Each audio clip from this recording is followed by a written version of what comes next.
Hey everybody, I hope you're all doing well. My name is Steven and this is the Storytime channel. This first malicious compliance story is one of the most satisfying ones I've read in a while, so let's get right into it.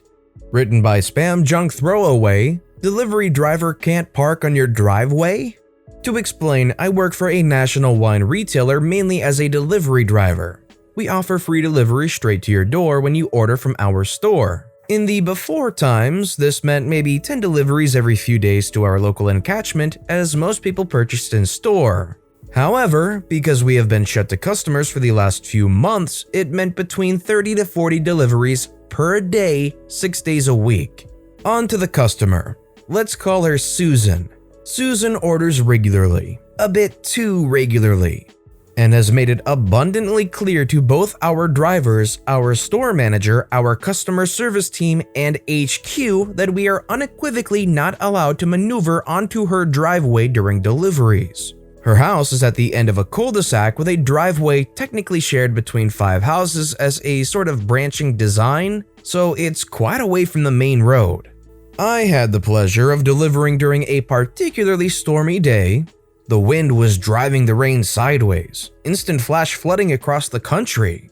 I was piss wet through after the first stop, and this was now only number 24 of 39. I was already not a happy bunny when reading the next address. My heart sank as I realized I would be carrying large crates of beer and boxes of wine by hand, roughly 30 meters to Susan's front door. About 7 relays in total. Rolling up to said address, my head went, freak it, and I reversed the van all the way to Susan's house, braced myself against the seat to open my door into what, I can only imagine, a lonely sock feels like inside a washing machine. My glasses were instantly blown from my face, and as I scrambled to find them in the rising inches of water, I hear a scream from above. Terrified that some poor person had been gusted into the upper atmosphere, I whip around to see Susan, protected by an umbrella, leaning out of her bedroom window shrieking at me to get my van off her property. I shout back that I have a delivery for her, my words snatched away by the wind, and point to the logo on the van, but to no avail. Susan continues her harpy-like crescendo. Fine, I think to myself, if I can't park on your driveway, you can come and pick up your booze from the road. I give Susan a sarcastic salute, jump in the van and park back on the main road. Content, Susan meanders her substantial mass down to her front door and opens the porch in anticipation. While staring dead at her, I open the back doors of the van and begin neatly stacking her boxes on the road in the biggest puddle I could reach. Susan explodes at me, though through the gale force wind I can't hear the particular words of abuse she's screeching. I give a cheery wave, hop back in the van, and wheels spin off. Heart pounding like my bungee cord had just snapped mid-jump. The rest of the day is going wetly and I get a phone call from my manager. Susan is called in to file a complaint against me, ordered that I be fired, and called me a bunch of highly offensive and derogatory names, as well as insulting the wider company and questioning the effectiveness of female delivery drivers to my female manager. She was so offensive that my manager couldn't get out of her what the actual problem was and ended the rage dial by calmly explaining to Susan that she is no longer a customer with us and to never contact us again. Just to clear a few things up, Susan's house had a free parking space opposite her front door, so I would not have blocked anyone else in. I left the delivery on the pavement, not in front of the potential traffic. This was in the UK, so no HOA. The engine would have been off during the delivery. It's also a small van the size of a normal car. Susan has never given a reason for not allowing us on her driveway, and no one else ever has. So let's do a very quick analysis of why somebody would want to feel this way. I would understand if it's a sketchy area, or maybe it would be a house that has a gate or some kind of security, but this is a cul-de-sac with a branching road. They're not driving on your gardenias. You really expect these delivery drivers to walk back up and forth every single time? In my opinion, I absolutely do not blame OP. Would you have done the same thing and just sat them there on the road? Let me know if you would have repeated OP's actions or done something different in the comments below. Our next story is written by Clumsy Mrs. Cut your hair so it fits the regulations. First things first, this is a story from my dad's life. He's not on Reddit and I find it too good to not be told, so I'm sharing this with you. My dad is from Eastern Germany and was born in the 60s, so he spent his whole childhood and youth and the beginning of his adulthood in this country. Part of becoming an adult in Eastern Germany was that every young man had to serve a certain time in the army. There was the opportunity to do unarmed service, but there was no option out. It was literally serve or go to jail. Also, doing unarmed service came with a ton of stigma, so most people just did the normal thing.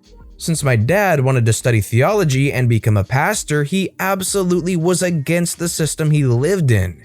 His government, their army, and the thought of shooting, but he did the normal service anyway. Not because of the stigma, but to be able to relate to the men he'd be responsible as a pastor. So, to the army he went. Now, the guys there already knew he wanted to study theology, which wasn't completely forbidden, but it was looked down upon and came with some difficulties. So, the officers didn't like him very much. A few weeks in, my dad got stopped by an officer who then proceeded to berate him that his hair was too long, that he looked like a hippie, forbidden Western influence, and that it didn't look tidy and that he should go to the hairdresser as soon as possible to have his hair cut so it would fit the regulations.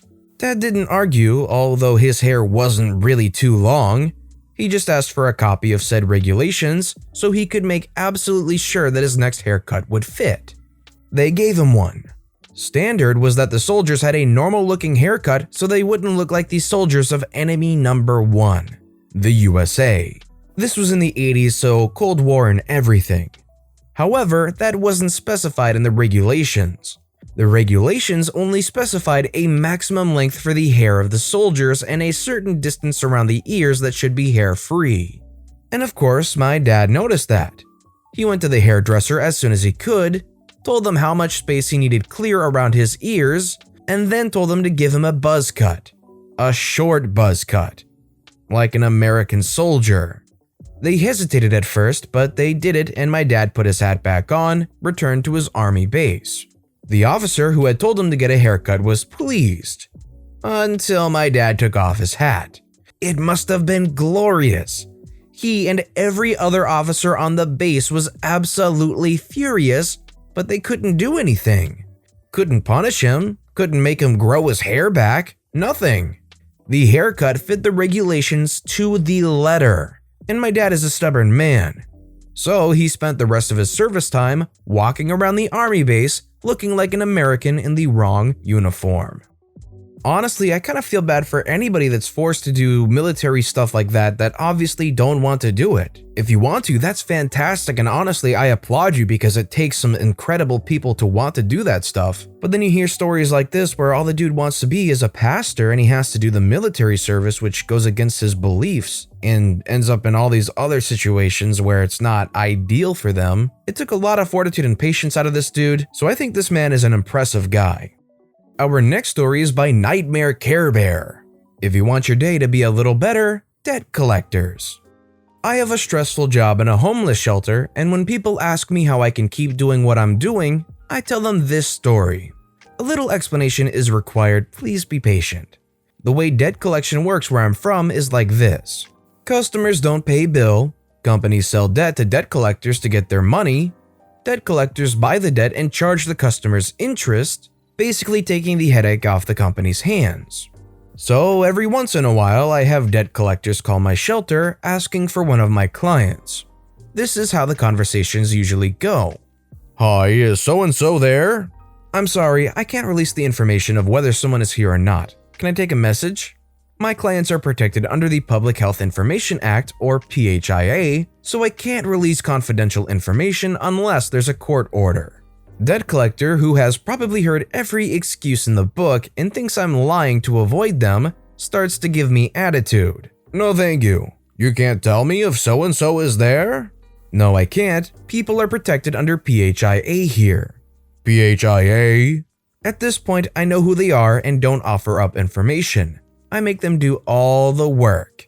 Me, explains PHIA, all hospitals, nursing homes, and other healthcare providers use it. Oh, I'm sorry, what place is this? Me says name of organization. Debt collector still giving me attitude. And what is that? A homeless shelter. Click, the debt collector hangs up on me. Long story short, I happily get the privilege to tell debt collectors that they are screwed and are never getting their money. Companies know darn well what address and phone number is my shelter, but still give services to my clients who use the shelter as an address and phone number. Then the companies get debt collectors to take the debt, knowing fully that there is a very low chance of getting their money. For all of you who have been harassed by debt collectors, just know I'm out here telling them how screwed they are. Karma's a witch. Update, it's more anger at the company themselves, and I'm usually not mean until the employee starts really giving me attitude. I've had a few yell at me when I've told them the PHIA thing. I understand debt collectors are doing their job, but they are 100% mean when they do it. And the debt company themselves will literally harass people, calling them every day. I've had a friend who literally got a call at work because they found out where they worked. It's definitely a scary thing when you have to deal with debt collectors. I've never personally experienced it, but in a bubble, the idea of these people who are constantly trying to hunt you down, doing whatever they can, trying to find you, trying to find another number that you own, trying to find out where you work, where you'll be, anywhere that they can try and get in contact with you to try and harass you into giving up money. It's frankly pretty darn scary. And yes, you can just always block whatever number or try and block any form of contact, but they'll still be there trying to find another way around or, getting another number or whatnot. There's really no escape from that. Since they're not able to physically harm you, they'll probably do just about anything they can until something gives. Our next story is by GingerSlice5678, You Bet Your Bacon. I worked at a little cafe for a few years. The way the sections were laid out, the two best servers got the only sections with window booths in the whole place. Those always filled first. Even if the hostess tried to seat someone with a server who had less tables, 9 times out of 10, if the window was open, they would ask for it. Goodness knows why, it was a crappy view of our parking lot and rained all the time, but whatever. Those sections went to the best servers because they were fast-paced and busiest, but they made the most money. One bad slip-up and you were sent to the back tables. After 2 years here, I had made my way up to be in the good graces of the manager, and I got one of those sections on a regular basis, and usually on Sundays. Now, I had a regular, let's call him Chuck. He would always ask for my section, order annoying double soy lattes, stay too long, try to be nice but end up being creepy, the usual, we get them all the time. When I moved up to the front section, he decided to move with me. Except apparently he really liked the window booth. He started staying longer, ordering 2 or 3 lattes, maybe some toast and bacon. Always tipped well for what he ordered, $3 to $4 on a $15 bill. And then he started coming at 9 a.m. on Sundays, the busiest time of the busiest day. Lines out the door, and he would request the window booth, not just my section anymore, but it had to be the exact table. And he would stay and sip and chat for at least an hour and a half, usually close to 2 hours. And we were not allowed to tell customers that they were taking up a table or anything as long as they still had food and drink in front of them, which he would since he took an hour to drink his lattes. Because I wasn't turning this window booth, the busiest one in a fast-paced diner, I estimated I was losing at least $30 a week in exchange for his $3 tip. I tried every way I could to hint that there were lines, we were busy, even asked my manager to step in. Nothing. So one Sunday AM, Chuck ordered some bacon with a second latte, and usually he asked for his bacon well done. But this day, Chuck made a joke about, well done bacon, actually crispy, burn that bacon. This was Chuck's mistake. After months of losing tips to this soy latte creep and having to smile through it, I saw my chance. I knew the head cook didn't play games on busy weekends, but I was tight with a short order cook. So I asked him to throw some bacon in the fryer-lator and leave it as long as possible. His English wasn't great, so the first time he took it out after a minute, it actually looked tasty. But I got another server to translate what I really wanted and he tossed it back in. When I finally came back for it, it was a sad, black, twisted lump that barely looked edible. Parts of it crumbled to dust when I put it on the plate. It was a tragedy to the bacon world. I brought it to Chuck, sweet as pie, and I told him, "I made sure the cook burned it just like you asked." Dropped the check with it, hurried away before he could get a good look at it, and avoided him like the plague. He left shortly after, and when I bussed the table, the bacon was untouched. He stopped requesting me after that day, which was better than I was even hoping for. It was the pettiest revenge, but it worked better than I could have ever imagined, and I don't regret it one bit. All the attempts at getting this guy to leave early, and it ends up being delivering one piece of food badly. I bet it made them wish they tried it sooner. Our next story is by Backtothe-ethan. I gave my cousins the Christmas gift they always wanted. I know this happened at Christmas time, but I just remember the story even though it still affects our family to this day. A little backstory. So last Christmas, my family, mom, dad, brother, 13-year-old, and me, 15-year-old, had to find a Christmas gift for my dad's stepbrothers, 5 and 7-year-old boys. We have to do this every year, and it's the worst. These kids are the biggest brats you've ever seen. They punch, kick, make messes, and everything bad they could possibly do every time we see them, and their parents say nothing. Every Christmas, we get them a gift worth around $100 each. Sometimes 2 gifts, but always equal $100 each. Every Christmas, they complain they hate what we get them and that they don't get enough toys. It's so annoying. This will be important later. So in early December, we were deciding what to get them this Christmas, and I had an idea. Go to the dollar store and just get them tons of junky toys. Nothing that will last more than a day, but it'll appear as if we got them tons of toys. My parents love this idea because they hate the griping at $75 checks and nice $25 toys. So we go to the dollar store and get a bunch of toys, probably 50 for each kid. That's only $50 each instead of $100, but oh well. Christmas comes and we go to their house. The kids' eyes glow up as they open toy after toy, and for once, they are happy. Their parents, though, my uncle and aunt, are smiling on the outside, but are giving us the stink eye because they can tell these are cheap toys.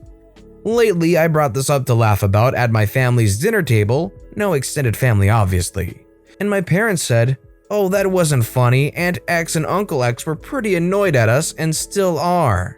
This made me feel like I'm a jerk because it was my idea and our uncle and aunt knew that from my mom saying, "Insert my name, pick these out." Oh, I think let them be angry all they want at you. The kids were happy. It's exactly what the kids wanted. Who cares if they're cheap toys? The point is to make the kids happy, and if that makes the kids happy, then what's the problem? You didn't get them fancy enough stuff? That's honestly selfish from the aunt and uncle's perspective. And our final story of the day is by B. Strauss 3, Pharmacist vs. Doctor's Office, for the win. My doctor's office sucks. Disorganized would be an improvement. Rude, snippy, god complex, they have it all covered. When it comes to RX renewals, they're very snippy about have the pharmacist fax us a request. 1980 wants their fax machine back. I phoned the pharmacy on Monday to ask for a renewal and they faxed the doctor's office. Crickets. On Friday morning, I was at the store and asked the pharmacy tech if the renewal was ready. They said they hadn't heard back from the doctor. The pharmacist called both the office and the doctor's line and left messages. When she hadn't heard back in an hour, she faxed them the 4th request. When 11 a.m. rolls around and she hadn't heard back, she came up with a strategy. She would fill 2 prescriptions, walk over to the fax machine and punch resend. She would go back to her station, fill 2 more prescriptions, and repeat. At around 1:30, so maybe 14 resends, the doctor's office frantically called her to stop sending renewal requests. And she sweetly told them that since they hadn't responded since Monday, she was just taking care of her customer, me, and she wasn't sure they were ever going to respond. She had the renewal at 1:45, filled it by 2:15, called me, and I picked it up at 3. I love my pharmacist. We all need these kinds of employees around the world. I wish in situations like this I had somebody so awesome or reliable that they would go out of their way to send 14 resends just to make sure that one of their customers would get their prescriptions. But with that being said, that's all the time we have for today. So what I want to say is thank you so much for watching and listening to the Storytime channel today. If you enjoyed the video today, please consider giving it a like, and if you haven't yet, please consider subscribing and turning notifications on so you'll never miss an upcoming video from the Storytime channel. Every single like and subscription is an important piece of our amazing channel. So no matter what you do, whether it's liking, subscribing, or simply viewing the videos, thank you all so very much for supporting the Storytime channel. I hope you all have a wonderful day.